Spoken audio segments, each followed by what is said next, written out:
Viva!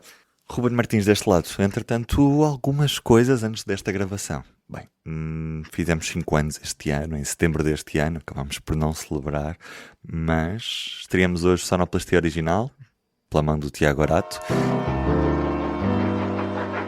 E nesta quinta-feira, na sala Rank do Cinema São Jorge, estreamos o documentário Elétrico 28, uma viagem por Lisboa sobre Carris. É um documentário com uma viagem em tempo real, feita na linha de Elétrico 28, a mais popular da cidade de Lisboa, onde pode ver a perspectiva do guarda-freio, completada com uma série de informação gráfica. O documentário estreia nesta quinta-feira no Cinema São Jorge, sala Rank, a partir das 19h30, e está convidado. Esperamos por si por lá. Depois, sai na internet. Este é um documentário financiado pela Lisboa Cultura, no âmbito das bolsas de jornalismo Lisboa, Cultura e Média. Vamos então ao episódio do Sobre Carris de hoje. E está de volta ao Sobre Carris, como prometido, na última semana voltamos com mais assuntos, porque estivemos assim este tempo mais ausente, a olhar também para a realidade da cidade do Porto, com este ciclo de entrevistas que fizemos a protagonistas do norte do país, o ciclo de conversas sobre Carris, em parceria com o Metro do Porto, e agora voltamos à atualidade ferroviária com um programa dedicado algumas coisas que se passaram nas últimas semanas. Começamos por falar na linha do Oeste, porque há uma série de acontecimentos das últimas semanas que mostram que esta linha está num estado, podemos dizer mesmo, de abandono. Quer sejam as supressões sucessivas, quer seja o que está a acontecer no momento em que estamos a gravar na estação de Valado dos Frades, e também o que aconteceu sobre uma sabotagem em São Martinho do Porto. Carlos Cipriano, esta linha está... Falamos já várias vezes aqui dela aqui no Sobre Carris. É certo que a linha tem muitos problemas, motivados essencialmente pela falta de material circulante da CP, e acaba por ser sempre nesta linha que se dão esses cortes, ou seja, em que a CP tem menos piedade em cortar serviços. Mas o que te pergunto é isto, já há muito tempo que ultrapassou os limites do razoável, o que se está a passar no Oeste. Sim, acho que ultrapassou os limites do razoável, tens razão. Eu titulei o último artigo que escrevi sobre a linha do Oeste como a insustentável leveza das supressões na linha do Oeste. Exatamente para relevar que hoje em dia suprimem-se comboios com uma grande leveza, como se fosse um ato de gestão corrente e não uma medida excepcional. Há uns anos atrás, na CP, a supressão de um comboio dava aso a um inquérito. Era uma coisa rara, excepcional. Hoje em dia, suprime-se comboios de uma forma perfeitamente banal. Nós sabemos que há avarias do material, grande parte das supressões é porque os comboios avariam, estão velhos, são as automotoras, as UTDs 592, que estão a ser progressivamente devolvidas à Espanha e que estão a atingir o limite da quilometragem. São as UTDs 450 que vieram do Algarve e do Alentejo dar aqui uma mãozinha ao Oeste, mas que também avariam. São os excessos de imobilizações, que é uma expressão que significa material que vai à oficina e por incapacidade da oficina em reparar ou fazer manutenções a tempo e horas, o material fica lá encostado enquanto está a fazer falta nas rotações.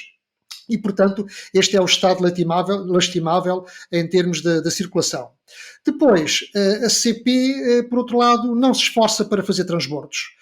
Dado o volume de supressões, eu atrevo-me até a dizer que valia a pena à empresa ter ou material de reserva, por exemplo, nas Caldas da Rainha, que não tem, ou então, por favor, aluga um autocarro em permanência e, pelo menos, dado que as supressões são diárias, e eu repito, as supressões têm sido diárias, já que é assim, tem um autocarro baseado nas Caldas da Rainha para acudir aos passageiros que ficam sem comboio. Porque numa linha com estas características, quando um comboio é suprimido, significa que as pessoas ficam nas estações e apiadeiros ao longo da linha sem qualquer informação e sem saberem se há ou não há comboio. Depois, como se tudo isto não bastasse, o material circulante, além de ser velho, está permanentemente sujo, não é bem limpo, as UTDs estão encardidas, é uma sujidade que está demasiado entranhada, aquilo já quase que não é lavável. Os grafites, eu vejo automotoras que circulam meses e meses a fio que não são desgrafitadas porque a CP não tem material circulante e, portanto, não se pode dar ao luxo de as levar e mobilizá-las para as limpar e, portanto, as pessoas andam encafuadas dentro de carruagens em que nem sequer se consegue ver a paisagem porque estão com os vidros totalmente grafitados. E depois temos outro problema, quer dizer, como se não bastasse a CP a tratar mal a linha do Oeste, a IP também não a trata bem. Porquê? Porque sendo uma linha em cantonamento telefónico, a IP tem vindo a falhar naquilo que é o guarnecimento das estações. Já são poucas as que, por norma, estão guarnecidas para permitir cruzamentos. E ultimamente a IP tem-se dado ao luxo de desguarnecer algumas estações porque alegadamente não tem pessoal.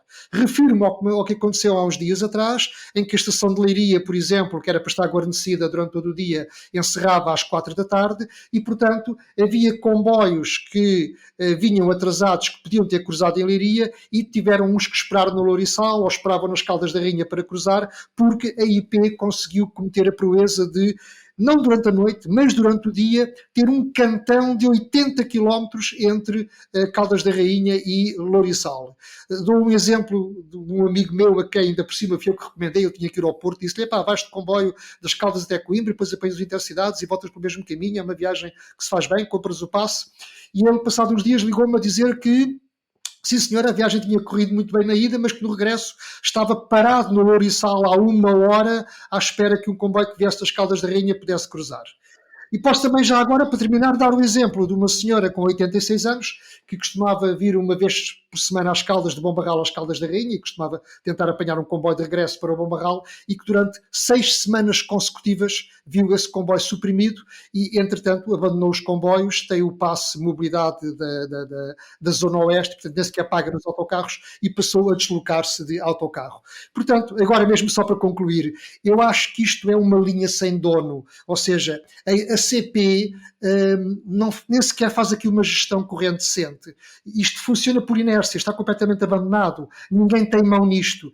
E acho que a CP e a IP desistiram da linha do Oeste porque acham que estão à espera da modernização como se isso fosse uma oportunidade para depois sim mexer a sério na linha do Oeste. Mas nós já vimos até pela Beira Alta que o que a CP fez na Beira Alta foi replicar os horários que existiam antes. Portanto, se a modernização, que já sabemos que é low cost, que não vai permitir grandes aumentos de velocidade, e se há para replicar os mesmos horários, com a ruptura de carga nas Caldas da Rainha, em que as pessoas fazem transbordos inúteis que não se percebe, porque a lógica da exploração está feita não para servir os passageiros, mas para servir as rotações de material. As pessoas chegam às Caldas e saem com bagagens para mudar para uma automotor exatamente igual e seguir viagem para norte e vice-versa. E, portanto, eu diria que a CP e a IP claramente desistiram da linha do Oeste. Isto é uma linha sem dono. Mas eu não concordo com a parte da linha não ter dono, porque eu acho que até sabem muito bem quem é o dono. O dono chama-se autocarro. Porque podem não conseguir contratar os autocarros, mas depois há sempre uma empresa, um concessionário que aparece sempre com o autocarro de hora a hora ou até com maior frequência de Caldas da Rainha para Lisboa, entre outras paragens. Sabem perfeitamente quem é. Está à vista de todos. O que depois até explica porque é que a comunidade intermunicipal do Oeste se calhar nem tem muita motivação para pôr os comboios num passe. Se eles sabem, se eles têm ideia que o comboio falha constantemente e que vai defraudar as pessoas, para que é que o vão incluir? Eu acho que sabem muito bem quem é o dono. Anda é de rodinhas, não anda de carro, não anda de carris, anda de rodinhas, basicamente. Sabem muito bem qual é o dono. A somar a esta sabotagem por parte da própria operadora, há uma alegada sabotagem na linha na noite de 25 para 26 de outubro, Carlos Cipriano, com uma situação grave na estação de São Martinho do Porto. O que é que aconteceu ao certo? Grave e inédita. Penso que não há memória de um acontecimento destes. O que aconteceu foi que alguém cortou os cadeados, cortou as correntes dos AMVs, dos aparelhos de mudança de via da estação de São Martinho do Porto, que, como está desguarnecida, funciona como um apiadeiro, não é? Tem apenas uma única linha de circulação, que é a linha geral, e que no caso desta estação é a linha número 2, é que é a linha geral. E houve alguém que cortou as correntes e movimentou a agulha, desviando o caminho do comboio para a linha 1, que é a linha desviada.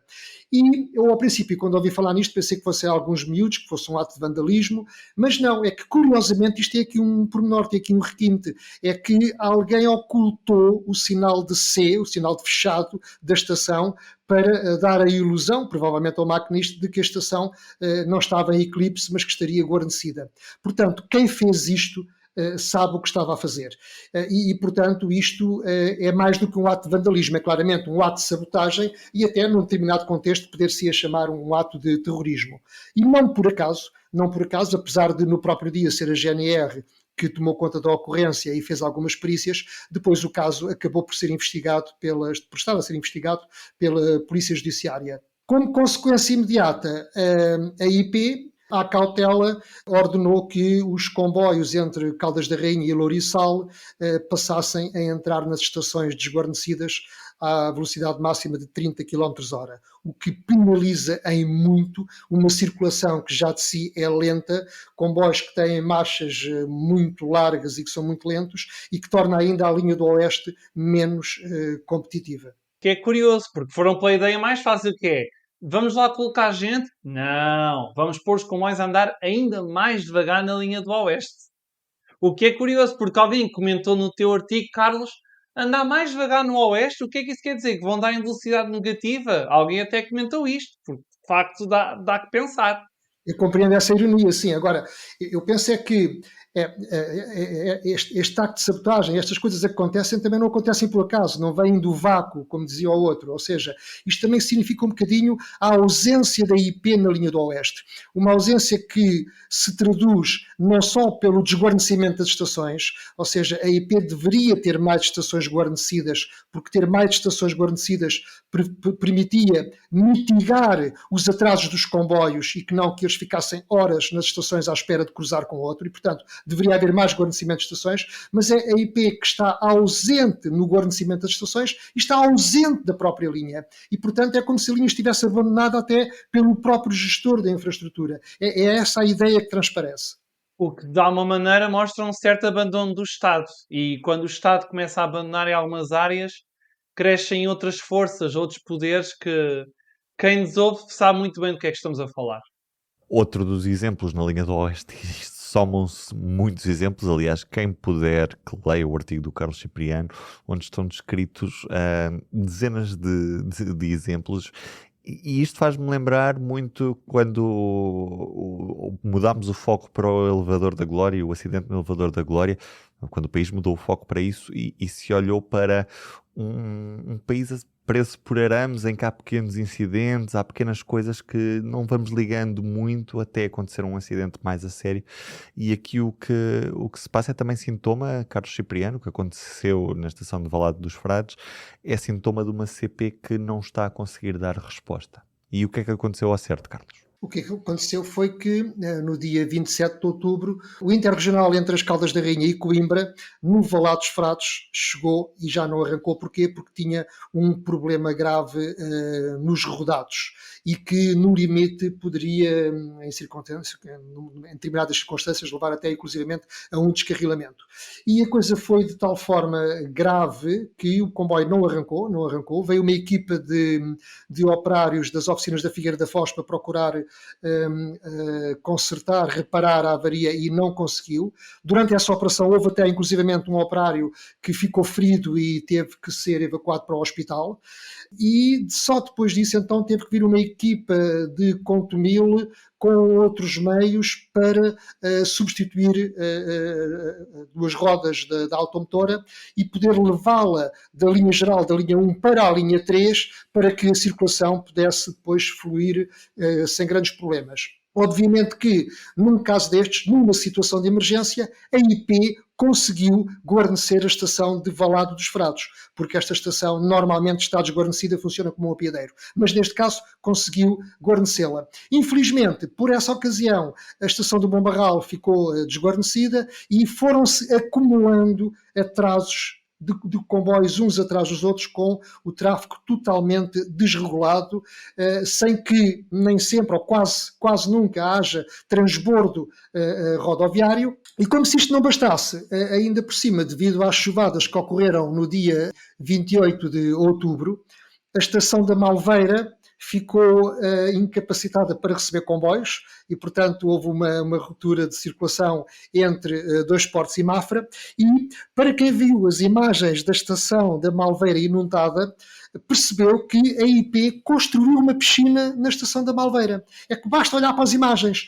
Ali os muros de contenção retiveram a água, portanto até protegeram as casas que estão em volta da estação, e depois de uma modernização onde se tem gasto milhões, onde a linha fechou, era para fechar 4 meses e acabou por fechar 10 meses. Depois de tudo isto, a IP conseguiu, depois de ter anunciado que esta modernização não era apenas eletrificação e que iam melhorar os sistemas de drenagens e que tratavam de toda a parte complementar ao canal ferroviário, qual foi o resultado? O resultado foi que não há memória de ter havido inundações da estação da Malveira, até porque a Malveira não fica num baixio, fica numa meia encosta, e portanto não há memória de ter havido inundações na Malveira, excepto depois de a IP ter feito a modernização da linha do Oeste e ter ali construído uma piscina. Eu recomendo que se vejam as fotografias, porque nota-se perfeitamente que os muros sustêm ali a água. Olha, eu acho que é um belo recinto para Portugal preparar já os próximos Jogos Olímpicos.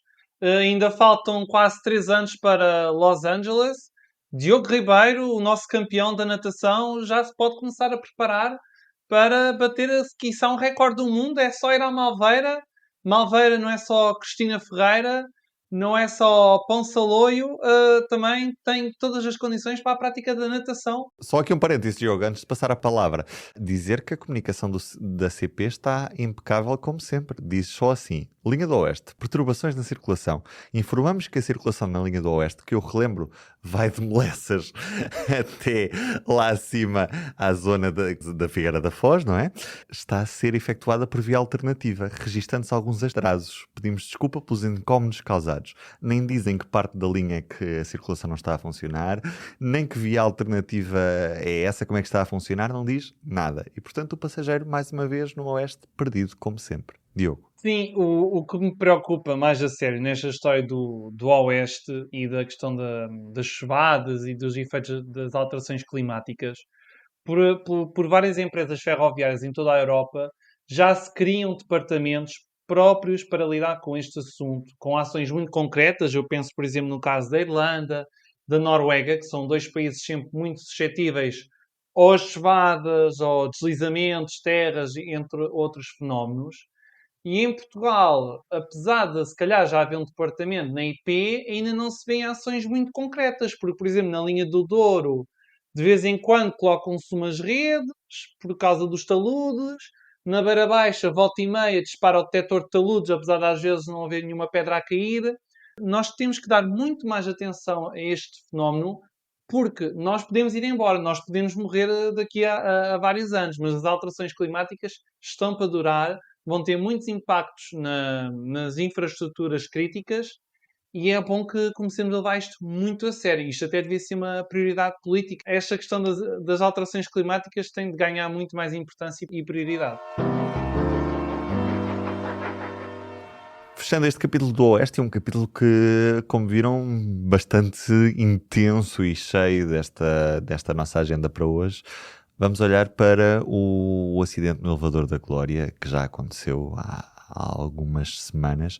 O elevador da Glória, que a 3 de setembro deste ano acabou por ser vítima de um desprendimento de um dos cabos que sustentava o elevador, e dessa forma deslizou pela calçada da Glória abaixo, uma das cabines, a cabine número 1, resultando na morte de 16 pessoas e ferindo outras 22. Este acidente marcou muito a agenda nos primeiros dias de setembro, não só pelo impacto que teve na própria cidade, mas como é um símbolo turístico da cidade, ao nível do, talvez mais conhecido em Lisboa, só mesmo o Elétrico 28 e os pastéis de Belém, e depois a seguir o elevador da Glória.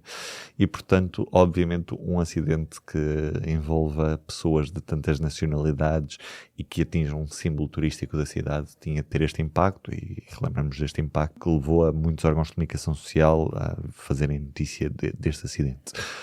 O que aqui focamos neste Sobre Carris, Diogo, é um relatório preliminar que nos mostra uma série de erros e que nos mostra que as coisas não estavam nada bem no que toca à manutenção destes elevadores, no que toca ao certificado de segurança do cabo, no que toca à gestão que estava a ser feita de todo o funcionamento deste sistema de elevadores da cidade de Lisboa, propriedade da Carris, da empresa municipal Carris. Diogo. Demasiadas falhas, aliás, como não acontece habitualmente num sistema ferroviário, não poderia ser só por causa de um cabo romper que tinha havido todo aquele descarrilamento e consequente acidente no elevador da Glória. Tinha que ser um conjunto de falhas. E este relatório do SPIAF, do Gabinete de Prevenção e Investigação de Acidentes, neste caso acidentes ferroviários, demonstra que, por exemplo, o elevador da Glória, a Carris nem sabe quanto pesa o elevador, não há informação clara sobre isso. Não havia documentação para os técnicos aprenderem a fazer a devida manutenção, não estavam depositados documentos. O sistema de frenagem tinha sido constantemente diminuído ao longo das últimas décadas, apesar de alegadamente o veículo aumentar de peso. Também não se tinha dado a devida importância a dois incidentes ocorridos um ano e pouco antes e já neste ano com o elevador da Glória, algo que me faz lembrar a entrevista que fizemos ao diretor do SPIAF antes de ter acontecido este acidente com o elevador da Glória e que relaciona-se com o acidente de Alcafax, os 40 anos, que podem ouvir no nosso podcast sobre Carris. E também a questão do cabo não ser adequado para o transporte de pessoas, por simplesmente, de ninguém se ter apercebido que tinham comprado o cabo errado, e depois, quando foram comprar um novo cabo, ninguém quis saber, ninguém se preocupou em perceber se o cabo era adequado ou não, e isto já foi com o atual Conselho de Administração, que neste momento, ao dia em que gravamos, se encontra de missionário. E depois a questão da supervisão, que nós também já falámos sobre isso, que ninguém tomava conta do elevador, ou seja, nem IMT, ninguém queria saber, nem outras entidades, era a própria Carris que geria tudo, alegando-se uma lei de 2002 relativa aos equipamentos históricos e classificados. E deixou-se a situação num perfeito vazio que culminou neste gravíssimo acidente que terá consequências muito graves nos próximos anos. Carlos Cipriano, este acidente mostra um Estado que falhou, pelo menos na gestão deste equipamento de mobilidade, uma vez que o acidente aconteceu e normalmente quando há um acidente num veículo ferroviário nunca há apenas uma causa, um responsável, porque os sistemas têm sempre redundância, ou deviam ter. E aqui o que acontece é que há muitas falhas acumuladas, Carlos. É isso que demonstra o relatório do SPIAF e eu quero aqui sublinhar a grande qualidade e o rigor deste relatório preliminar, que me parece muitíssimo bem feito, parece mesmo à prova de bala. O próprio Marcelo Rebelo de Sousa, o Presidente da República, diz que tem mais coisas do que se podia imaginar. E sim, de facto, tem todas aquelas falhas que o Diogo elencou. Eu estou um bocadinho já farto de tantos comentadores a falar sobre o elevador da Glória com que nos inundaram as televisões e, portanto, tantos tudólogos e tantos achistas a falar no elevador da Glória que eu até fico aqui um bocadinho constrangido para comentar o que quer que seja. Mas, basicamente, procurando ser factual, o que eu penso que há de mais importante no relatório do SPIAF é, por um lado, o cabo não certificado. Embora o relatório diga que não se pode, no momento atual, dizer que a não certificação do cabo tivesse relação direta ou não com o acidente, não é? A verdade é que isto vem chamar a atenção para uma coisa muito importante, que é para a importância das homologações e das certificações, que muitas vezes, inclusivamente até no universo dos entusiastas do caminho de ferro, tende-se a dizer que aquilo é só papéis, que é só burocracia, que é tudo uma chatice, mas não, estas homologações, estas certificações, esta burocracia, estes papéis são importantes porque aportam segurança ao sistema e, portanto, não devem ser menosprezados. Depois, ainda no relatório, está patente um modus operandi por parte da Carris com métodos perfeitamente arcaicos, amadores, com nada moderno. Portanto, o exemplo, para mim, o exemplo máximo é o exemplo da pinha, que é aquela peça que faz a fixação do cabo ao veículo, não é? Em que as indicações de como deveria ser fabricada a pinha estavam anotadas num caderno de um quadro técnico já reformado da Carris e, portanto, não havia um manual de procedimentos validado, não havia um normativo, aquilo era faz assim porque sempre se fez assim. E boca a boca. E o conhecimento passava de boca, ainda por cima. Havia toda uma tradição, não tem nada de mal contra essa tradição, que de facto é um conhecimento acumulado que deve ser transmitido de geração em geração, mas isso tem que ser feito a par de procedimentos validados e de normativos. Depois, aqui também é importante o papel da empresa concessionária. A empresa que fazia a manutenção dos elevadores não possuía um corpo de engenharia capaz de sustentar, digamos, esta operação. O que acontecia era que os seus técnicos, na prática, eram empregados da Carris. A Carris só não lhes pagava o ordenado, porque na prática funcionavam sob as ordens, digamos assim, ou em cumplicidade, ou em cooperação, digamos, com os próprios funcionários da Carris. O relatório diz que os técnicos desta empresa eram pessoas diligentes, que ocorriam sempre aos problemas quando eles apareciam, portanto não tinham uma atitude, digamos, de desligamento daquela atividade, mas obviamente dependiam do know-how, do conhecimento e da engenharia da própria Carris e da colaboração com os colegas. Portanto, na prática, pergunta-se para que é que era então a externalização da manutenção? Porque a empresa que fazia a manutenção não possuía know-how nem engenharia suficiente para aquilo. E isso, eu acho que o relatório também traz isso de uma forma muito latente. Enfim, depois a história dos freios também parece muito grave, ou seja, os freios, toda a gente sabia que não funcionariam em caso de quebra ou de desligamento do cabo. Portanto, os freios eram um complemento só para a manobra de frenagem, de parar o veículo a meio do percurso ou no final. E, portanto, em caso de ruptura, como aconteceu, os freios foram totalmente incapazes de imobilizar o elevador. E, portanto, é impressionante como é que, durante décadas, o elevador da Glória funcionou sem um sistema redundante de paragem. E nunca foram testados, aparentemente. Nunca foram testados. E, portanto, e como dizia também o Diogo, a questão da supervisão, e mais uma vez a importância das homologações, da supervisão, porque o elevador da Glória e da Lavra foi considerado pelo IMT, sim, por ser património e por serem considerados carros elétricos, ou seja, por terem tração própria, não é? Apesar de facto serem movidos pelo cabo, mas por terem tração, por terem motores, foram classificados na categoria de carros elétricos e não de funiculares puros e duros e, portanto, ficaram de fora da supervisão. Se me perguntares, Ruben, o que é que eu acho que isto vai dar, sinceramente, eu acho que a responsabilidade disto está muito diluída. Vamos esperar pelo relatório final, mas eu, se calhar, atrevo-me a citar o José Mário Branco no FMI, quando ele diz que a culpa é de todos em geral e de ninguém em particular. O problema é esse, é que quando tens tanta gente responsável, chega a ser difícil atribuir culpas a alguém e mais uma vez, provavelmente a culpa vai morrer solteira. Bem-vindos a Portugal. Daqui a um ano saberemos as respostas, em setembro do próximo ano, setembro, outubro. Exatamente, quando for conhecido o relatório final e pelo menos há quem prometa conclusões para essa altura. Vamos ver se a Câmara de Lisboa, a Carris e todas essas entidades tirarão as suas responsabilidades nessa altura, já que até agora temos visto alguma dificuldade em assumir responsabilidades. É o que é.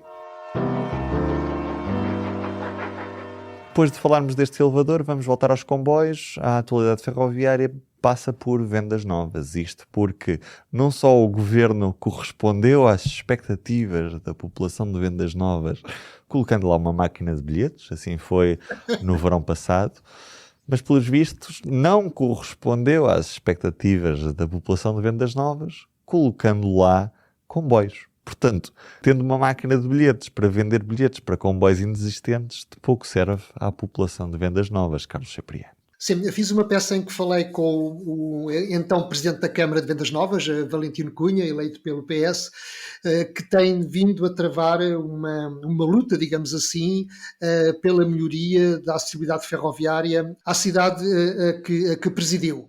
E era muito fácil de constatar que os comboios estão sempre lotados, é extremamente difícil encontrar lugar, o passo ferroviário verde, sendo por um lado o facilitador da mobilidade, veio também complicar as coisas porque há mais gente nos comboios, enchem os comboios, não se conseguem reservas e, portanto, o Presidente da Câmara queria, no mínimo, antes de pedir mais comboios, que até seria desejável, pedia pelo menos mais uma carruagem em cada intercidades que faz o percurso Lisboa-Évora. Mas acho que o estado de falta de material circulante da CP é de tal monta que nem sequer conseguem reforçar os intercidades do Alentejo com mais uma carruagem. E, portanto, circulam duas carruagens de segunda classe e mais uma com primeira classe e bar, e não se consegue reforçar com mais uma carruagem, apesar dos insistentes pedidos da Câmara Municipal. Depois, enfim, até seria desejável que houvesse um serviço com uma UTE, por exemplo, entre Vendas Novas e Lisboa, ou pelo menos até Pinhal Novo e Barreiro,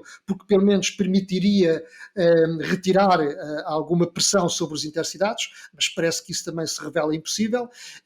Valentino Cunha até ousou sonhar alto e propor um serviço entre Évora e entroncamento através da linha de Vendas Novas, que, como nós sabemos, está fechada ao serviço de passageiros, só lá passam comboios de mercadorias, mas tem vários pontos de cruzamento e, portanto, há canal horário para se fazer um serviço regular entre Évora e entroncamento, que permitiria aliviar as pessoas que apanham intercidades do Alentejo para Lisboa para depois irem para Norte. E, portanto, digamos, haveria ali um atalho diretamente até ao entroncamento.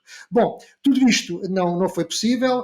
Acontecem, por exemplo, coisas mirabolantes como as pessoas que estão em Lisboa e que querem apanhar o último comboio para Vendas Novas, perante a dificuldade em conseguir reserva de lugar, há quem faça reservas de lugar a partir do Porto, a partir de Aveiro, a partir de Viana do Castelo, porque é possível fazer uma reserva para uma viagem com 2 comboios e, portanto, conseguem várias horas antes fazer uma reserva entre, por exemplo, o Porto e Vendas Novas, quando a pessoa só vai viajar entre Campos e Vendas Novas. E depois o que é que acontece? Acontece que, por vezes, o comboio para Évora fica parado na Estação do Oriente à espera de um comboio atrasado que vem na linha do Norte, para fazer o transbordo dos passageiros que supostamente ali vêm, e depois descobre-se que afinal são passageiros fantasmas. Portanto, esta questão do passo ferroviário verde tem que ser revista, tem que ser encontradas soluções para evitar problemas como estes, em que as pessoas fazem reservas para percursos muito maiores do que aqueles que vão utilizar a fim de assegurarem a sua reserva. Por fim, da parte da infraestrutura. Enfim, também tem piada que depois das modernizações que são feitas nas linhas, a estação de Vendas Novas ficou sem sala de espera, ficou sem casa de banho, que é uma coisa que a IP gosta muito aí de distribuir agora pelo país, à medida que vai nesta onda modernizadora de destruição do património ferroviário e de descaracterização das estações ferroviárias portuguesas. Portanto, fecham as estações, os edifícios, fecham as salas de espera, constroem umas paragens de autocarros e Vendas Novas também estava nesse lote. Felizmente, lá está, parabéns ao Sr. Presidente, ao então Presidente Valentino Cunha, conseguiu que a IP pelo menos reabrisse as casas de banho, mas não as salas de espera. Por fim, uma nota que falei com o novo autarca de Vendas Novas, Ricardo Videira, eleito pelo PSD, que sucede a Valentino Cunha, e que me disse que, sim senhora, vai manter a pressão também para que a CP preste um melhor serviço a Vendas Novas, mas, enfim, ele reconhece que, e agora vou citá-lo, a CP não tem material circulante, o problema da CP é ter mais procura do que oferta. Pode ser que, sendo da mesma cor política do que o governo, consiga mais qualquer coisa do que o antecessor.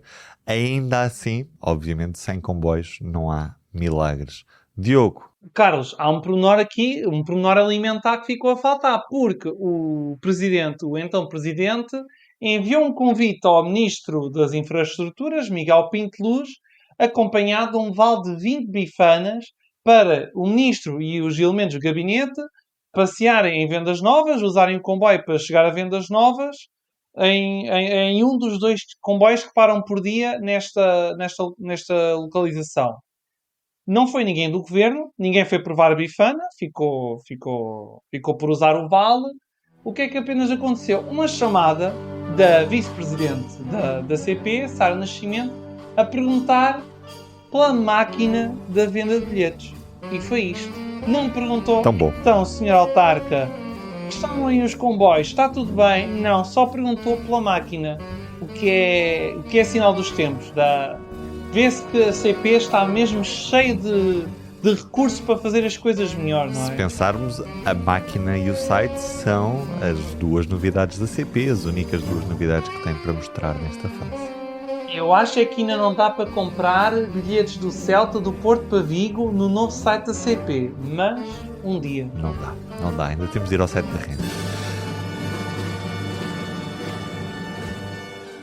E para fechar, as boas notícias dos últimos dias. Há já alguma boa notícia na ferrovia portuguesa? A boa notícia... Bem, também temos a outra boa notícia. Há muitos jovens a quererem andar de comboio gratuitamente pelo país. Já esgotaram espaços intra-rail gratuitos até aos 30 anos. Se calhar pela parte das pousadas de Portugal, porque a parte das viagens de comboio estava mais ou menos assegurada pelo passo ferroviário verde. Mas isto é outra questão. Agora, a grande questão é 117 comboios. A maior compra de sempre de comboios para a CP vai mesmo avançar, o contrato está assinado e o Ministério das Infraestruturas já ativou essa cláusula de opção, comprando mais unidades do que aquelas que estavam inicialmente previstas no plano base. Espera, Ruben, um pormenor importante. Já ativou uma das últimas resoluções do Governo Costa era a ativação da cláusula. E agora a CP está mandatada para procurar opções, mas ainda não há dinheiro, pronto. Obrigado pela correção, Ainda Diogo. não há Então, orçamento estabelecido. Mas vamos a isso. Portanto, este é um concurso histórico para a CP, mas ainda vai demorar bastante tempo até as pessoas verem comboios novos a circular pelo país. Sim, porque o primeiro dos novos comboios só chegará daqui a 4 anos, lá para o final de 2029. Lá para o final não, lá para o início de 2029 é esperada a chegada, mas depois, como referimos há pouco, é necessário esperar pelo processo de homologação, que, como é a primeira unidade, terá de ser um processo bastante prolongado. No caso, será o IMT a liderar esses trabalhos, porque estes comboios, como são suburbanos e regionais, circularão sobretudo em território português, não é suposto atravessar a fronteira, portanto, a certificação estará a cabo do IMT. E são 62, entre os 117 comboios, são 62 para o serviço suburbano e são 55 comboios regionais. Dos 62 comboios suburbanos, 34 para a linha de Cascais e outros 28 para os restantes serviços suburbanos da região de Lisboa e do Porto. Atenção a este pormenor. E depois na linha de Cascais, dentro dos 34 comboios, haverá 25 bitensão. Porquê este detalhe? Porque quando começarem a chegar os comboios para a linha de Cascais, eles ainda terão de circular a 1500 volts, que é a corrente que a linha de Cascais tem há quase 100 anos. E só quando chegarem 25 unidades de intenção é que se poderá fazer a transferência dos 1500 volts para os 25.000, fazendo com que a linha de Cascais deixe de estar separada da restante rede ferroviária nacional, passando a ter toda a mesma voltagem. Já agora, para que fique claro, o incremento de custo compensa esse investimento? É marginal. A diferença de custo por unidade é mínima. É menos de 100 mil euros, se tanto. Portanto, não é por aí que há grande diferença. Depois, além dos 62 comboios suburbanos, haverá 55 comboios para o serviço regional que chegarão entre 2031 e 2032. Outro pormenor importante, Portugal vai voltar a fabricar comboios, pelo menos 100 automotoras elétricas terão de ser feitas em Guifões, montadas e dispostas à ACP. E outro detalhe, quando acabar a montagem nos comboios, o fabrico, a oficina pode passar para a CP para depois proceder a grandes reparações de material circulante. Em relação à opção adicional de 36 comboios, ela tem de ser ativada até um ano antes da chegada do último comboio. E esses 36 comboios, se vierem, serão todos para o serviço suburbano para poder realmente aumentar a oferta da CP. Carlos Cipriano, com esta encomenda, os problemas da CP vão ficar resolvidos? Sim, se aparecessem cá todos de repente, sim, resolvia grande parte dos problemas, sim. O problema é que como nós já vimos, isto é só para começar em 2029 e daqui até lá a situação da CP em termos de material circulante é absolutamente dramática, mesmo já contando que eventualmente para finais de 2026 comecem a aparecer as primeiras Stadler. Eu não sei como é que isto se resolve, mas a situação é dramática e está a agravar-se porque as UTDs 592 estão, bom, enfim, ou a variarem, como aconteceu agora neste caso no Valado, ou a serem devolvidas aos seus donos em Espanha, e as eletrificações que poderiam suavizar um bocadinho este problema com a utilização de material elétrico continuam a atrasar-se sem que a IP preste contas ao país sobre o que é que está a acontecer. Para quando comboios elétricos no Algarve, para quando comboios elétricos na linha do Oeste, não se sabe. Agora, em relação ainda a este contrato com a Alstom, eu estou preocupado com uma coisa, porque isto atrasa sempre tudo, está atrasado por causa daquela litigância no tribunal com os concorrentes que ficaram inconformados com a decisão, mas é que está lá preto no branco no caderno de encargos que não é possível haver revisão dos preços.